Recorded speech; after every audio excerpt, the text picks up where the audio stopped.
How's it going? Andrew here with another video, and in this video we're going to talk about a commonly overlooked aspect of painting, and that's composition.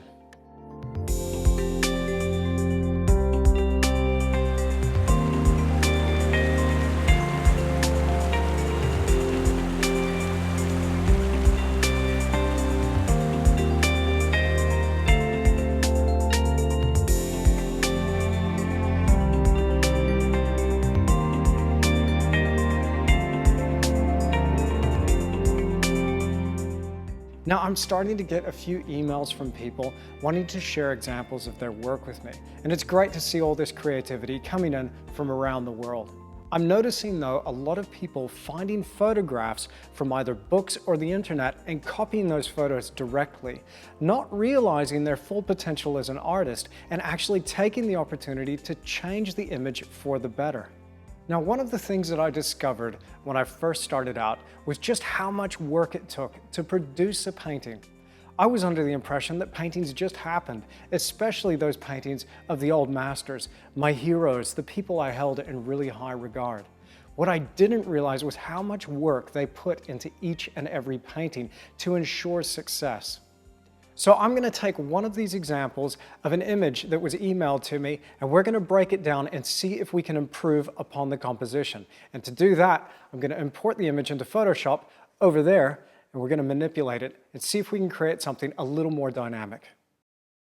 Now, Tom, who also lives in New Zealand, has emailed me this picture of his painting of a forest. He used a published photograph as his reference material. Now, it's a very nice painting, but I think it followed a little bit too closely to the original source material. So we're going to change it up a bit, and as artists we can do just that. We aren't bound to the image we're presented with. So I propose we make some changes. First of all, let's poke some holes in the trees in the background and create a little bit more depth and space within this scene. Following that, I think we could add another tree over here on the right-hand side to avoid this effect of those two main trees framing the composition. This rock in the foreground needs to be moved back a little bit because it's a stumbling block for our viewer. In turn, by changing the shape of the water here, I'm going to lift that shoreline and open up this foreground area. Finally, some directional light poking through those trees would really add a nice touch and create a little bit more of a dynamic atmosphere. And of course, with this effect on that open pool in the foreground, this is going to create much more interest. So I'm going to draw directly over the top of this image digitally using Photoshop. I'm going to start in the background, poking some holes in that forest behind. Now I imagine these are going to be some deeply shaded trees at a distance, so they're going to take on a bit of a blue tinge. And I just make a series of random marks, selecting a few different colors here and there. By adding some darker tone, this is going to start to provide a bit more context for all of that highlight green. To avoid this look of goalposts framing our composition, I'm going to move this tree over to the left a little bit and create a bit more of a stronger element within the composition. And also obscure the tree that is almost exiting the frame over on the right as well. Now, in case you didn't already know, artists have superhuman strength, so I'm going to move this massive boulder here, push it back into the composition, and free up the foreground area. I'm also going to keep some of these waterfall aspects. I really like those. These can trickle down into the pool that's in front. Never place an obstacle for your viewer to trip on right in the foreground. You want to invite them into the painting. I believe by making this change, it'll do just that. Now I'm going to paint right over all of the rocks here in the foreground and also lift up that shoreline as we discussed earlier, opening up this pool here in the front area. Now already I feel as a viewer of this painting that I'm being invited into the scene. With a little bit of directional light here, I need a corresponding darker tone to get a bit more of that dynamic effect of light versus dark. As I begin to darken the rest of the painting and the foreground as well, it makes these little highlights jump out off the surface. But in addition to this, I need to bring in a bit more darker tone right here in the foreground and pull that foreground in towards the viewer, creating a contrast between the foreground and that distant background. Overall, I'm pretty happy with where this painting has gone to, and I believe that these are adequate notes to be able to carry on with the painting in the studio and apply these changes, making it a little more dynamic. It's quite a drastic change from the initial painting that we started out with, but I believe by making changes like this, using a digital medium, we can know that road ahead and be a little bit more bold and daring with our paintings. Now, using a digital medium such as Photoshop provides the artist with a unique opportunity to revisit their idea and try to make it better. I use it all the time to just push my paintings to the next level. Now, although my Photoshop skills are pretty basic, what I did learn, I learned directly from Skillshare. Now, Skillshare is an online learning community with thousands of classes in art, design, or even technology. I use it all the time when it comes to things like Photoshop or even helping me produce videos that I provide for you guys. Premium membership gives you unlimited access to high-quality classes from experts working in their fields, so you can improve upon your skills, unlock new opportunities, and do the work you love. Now, I realized my skills were lacking in Photoshop, so I jumped onto Skillshare and took a little course to sharpen my skills in this area. And I'm so glad that I did, because now I have the opportunity to take my paintings to a new level. Now, Skillshare is actually more affordable than most learning platforms out there, with annual subscriptions costing less than $10 a month. Now, since Skillshare is sponsoring this video, the first 500 people to click the link in the description down below will get their first 2 months free. Now, we've just talked about using Photoshop to identify some problems and some solutions with a painting to push that painting to a new level. Now let me talk to you about how I compose one of my paintings from the very start of the process. I've had this idea to do a big painting of Mount Talbot for a long time now. I've been very fortunate to see Mount Talbot in all sorts of different conditions. I was having trouble identifying exactly how I wanted to paint the mountain and the surrounding valley. As I was going through my reference material, I started zoning in on the idea, the core idea of what I was wanting to express. Now, it wasn't just a matter of finding the right photograph. I needed to start in the sketchbook. Now, all of my ideas for my big studio paintings begin here in the sketchbook. I've got my photographic reference on my iPad next to me, and this is my place right here to think about everything I want to put into that painting. In addition to my photographs, I'm also using some en plein air studies that I made out in the field.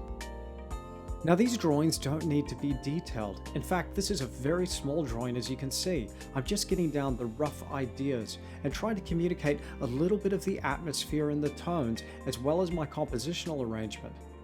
Here, it's no big deal if I make a mistake. I haven't invested a lot of time in these drawings at all. I keep the idea firm in my head as well to make changes that will suit the painting, not necessarily adhering to that photograph. There's a point where you have to ask yourself, what does the painting need? What is needed in this composition to push the image to the next level? And just like that, 2.5 minutes in, and this first little study is done. Now that I have an idea of the composition, I'm going to see what changes I can make to this to improve upon the situation. I'm going to draw it several more times. Working in an A4 sketchbook, I can generally fit in about 4 of these thumbnail drawings and a slightly larger one. Each time I do the drawing, I change something. I make my tones maybe a little bit darker, a little bit lighter. I shift mountains. I even change the direction of rivers, all to find the best composition I can come up with. Now, I'm really excited about this painting, but I know I have to do my homework. Every time I forget about this process, I get bitten, and I end up engaged in abortive work where I have to go back and almost start all over again to fix the image because something has come up. So these little drawings here in the sketchbooks are a small price to pay for coming up with something that I'm a bit happier with. Now, these drawings aren't going to win any awards or wow anybody. This is just my space to think. I'm trying not to be too precious about it. If I spend more than 5 minutes on any one of these little squares, it's just too long. Now, already I'm sure you can see the composition changing slightly. We're 3 drawings in, time to do the 4th one. And what I'm thinking here is I might need a little bit more darker tone in this mountain in the background and also changing that angle of the river in the foreground. I'm going to adjust the trees either side of the valley, and I'm even thinking about where the direction of the light is coming from. I know I want some of this mist that's accumulated down in the bottom of the valley. That's going to make a really cool effect by the time I come to paint the bigger version. So I've done 4 little drawings. Now I'm going to repeat the 4th drawing and make it slightly bigger and make a few slight changes to it as well. Now, because the little drawings took around 2.5 to 5 minutes, that might be a stretch for something bigger like this. So I'm going to spend about 20 minutes on this drawing and add just a bit more refinement. I need to get more information into this little panel here that will translate into a bigger drawing. I just love this bit of photographic reference and that mist that is accumulated in the bottom of the valley. This is going to add a really cool effect with that final painting. So I'm going to erase some of this area here to create a bit more of that mist effect. And I'm not trying or going over the top to really create fully rendered forms. I'm still keeping this drawing here pretty sketchy. I've got some of my favorite pencils handy for this process. I begin building up the image with an H, a very hard lead, and this will help me create some fine lines. From there, I create darker tones with a B, and then finally I'll move on to a 2B, rarely more than a 4B. Now, the higher in the Bs you go, the darker those lines are going to get. And I follow pretty much the same rules that I follow with my painting. Everything in the background is generally lighter, and the contrast between the dark tones and the light tones is less than that of the foreground. In the foreground, I'm going to have much heavier tone, and this will allow me to create just a bit of an indication of depth within the drawing. So as long as I get those relationships more or less dark to light in the foreground, and then fading out into a midtone in the background, this will translate well whether I go on to do a more detailed drawing or a color study from here.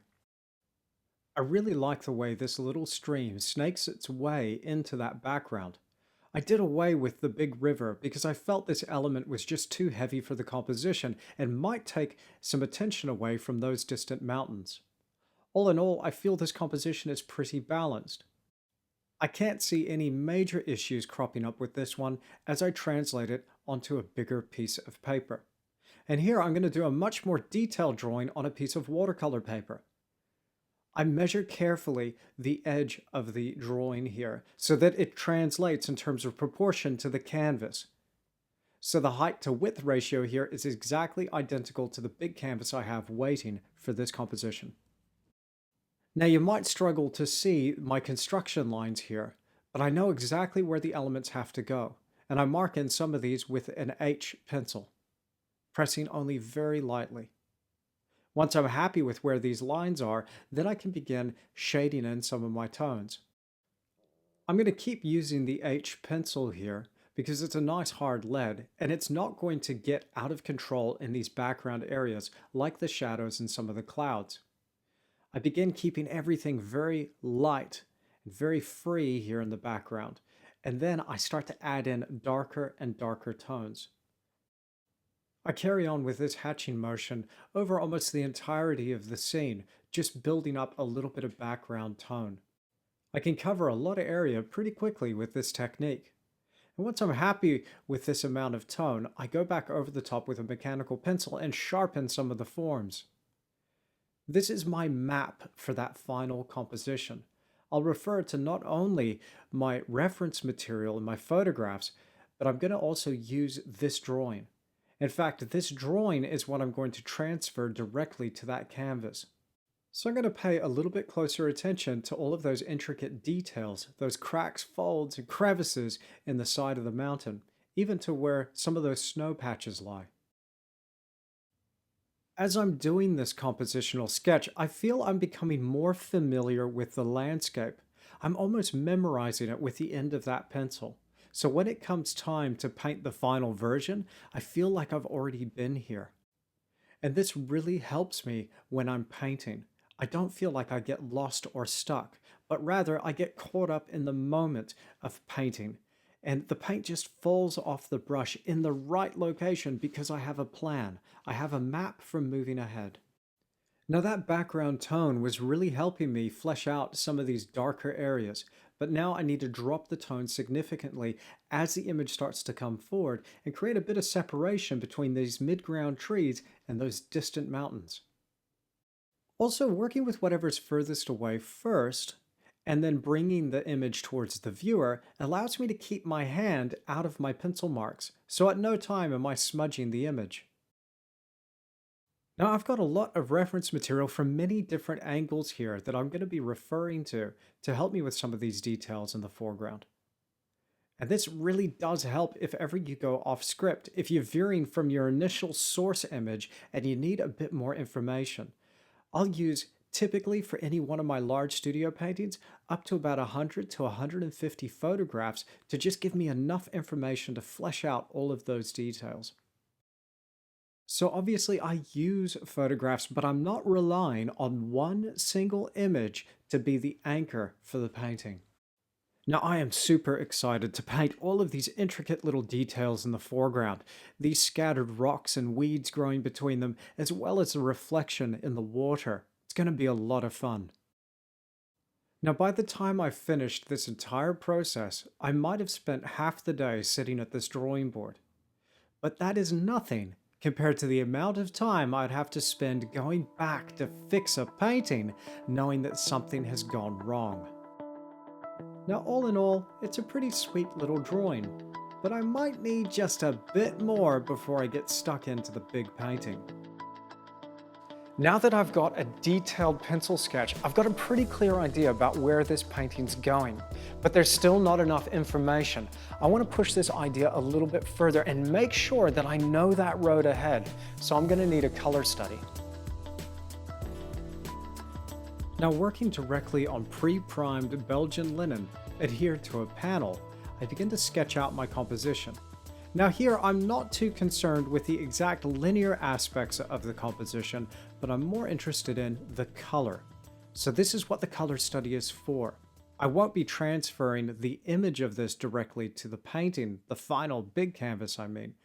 But what I'm going to use is all my individual mixes of color. I need to know exactly what my tones are doing, what's happening with the light and the atmosphere, and what is that movement of the sky going to look like. All of this is going to inform the big final painting. This is a place as well where I take the accumulation of all the good ideas that I found in all of my photographic reference. I didn't find all of these atmospheric effects or the lighting effects in any one picture, so I'm using an amalgamation of all of those references that are available to me. And working on this painting, I begin in my usual fashion of starting with whatever's furthest away, working towards the foreground, and building up the complexity of the image as I go. And once I've blocked in the image, I can start to layer on some of the finer details and really inform that final process. Now the hero of this arrangement is Mount Talbot there in the distance. Now I imagine that the clouds are parting here and you can just see Mount Talbot revealed in the painting way out in the distance. Now because this is going to end up being such a big project, I want to get it right, so I'm going to spend a bit more time than usual on this color study. Typically a color study will take me one afternoon, maybe about 2 or 3 hours. But this one is going to take me about 2 to 3 days to finish off. I really want to make sure I get that final painting right. I like a good contrast of elements within a composition. That difference between a sharpness and a softness, like here with the foreground grasses and that sharp nature of those blades of grass, this is going to contrast really nicely with that soft mist all the way in the distance. Now I'm very happy with the level of detail in this little painting. It's certainly going to help me much more when it comes to paint the final painting. Now, as I was working on my color study, I realized that there were a few mistakes that were beginning to crop up. I couldn't see it in the pencil stage, but now that I had it in color in a small version in front of me, it became glaringly obvious. So I had an idea for how to fix this, but before I make the change on the painting or even in the final big version, I'm going to go back to Photoshop, manipulate the color study a little bit more, and really push that image. So I'm going to take a dose of my own medicine here and go back into Photoshop with my color study and see if I can fix some of these issues that have cropped up. Now here's my major focal point. It's Mount Talbot in the distance, right above another focal point, which is that little river snaking into the background. I feel this weights the composition a little bit too heavily along this vertical axis on the left-hand side. We need to create something that's going to engage a bit more space. Because when I look at it, I've got this vector here that points into the background. And I also have this vector from the slope above those mountains that points down towards Mount Talbot. And in turn, what this does is create a big dead zone here in the painting. Now, maybe I'm being too harsh, but this is just niggling at me, and I have to fix it before moving on to the final painting. So what I decided to do was take the foreground river and flip this around horizontally. So now instead of coming into the left, it's now swinging around into the right. And this has created a nice shift between the bottom right and the top left. Something about it just feels a little more balanced, and I love this line swinging right up into my intended focal point, Mount Talbot in the distance. Now I feel ready to tackle that bigger painting. I believe in doing paintings with hindsight. Because I know the road ahead and I know where those pitfalls are, it makes me so much more prepared when I'm doing my larger studio works. And what a difference a few simple tricks can make. Now I am so much happier with this final image, and I feel prepared now, having done my homework, that I can transfer that to the big painting, to the big canvas, and be happy with the final result. Now, is it perfect? Absolutely not. There's always room for improvement, but it's about being satisfied enough to be able to leap into that, knowing that I'm not going to be engaged in abortive work. So hopefully you have a little bit more idea now about my process and how I go about composing a painting, starting in the sketchbook with thumbnail sketches related to my photographic reference, even referring to those on plein air studies I made out in the field. I then move from that sketchbook onto a bigger piece of drawing paper and create a detailed drawing. And then following that, I create a color study. This is what I do for most of my big, significant studio pieces. Now, I really hope that you've enjoyed this video and found it informative, and a big thank you to our sponsor, Skillshare. Now remember, if you want to sharpen your skills, maybe try something different like Photoshop, or even something in another area, there are thousands of courses available on Skillshare. Simply click that link in the description down below, and the first 500 people to click that link are going to get their first 2 months free. Now, as always, if you liked this video, then hit that like button for me. And if you want to come back for more, see more painting videos just like this one, make sure you subscribe to this channel. As always, you can find me on Instagram and Facebook, but also, most important, make sure you subscribe through my website at andrewtischler.com. Thanks so much for watching, and I'll see you again soon.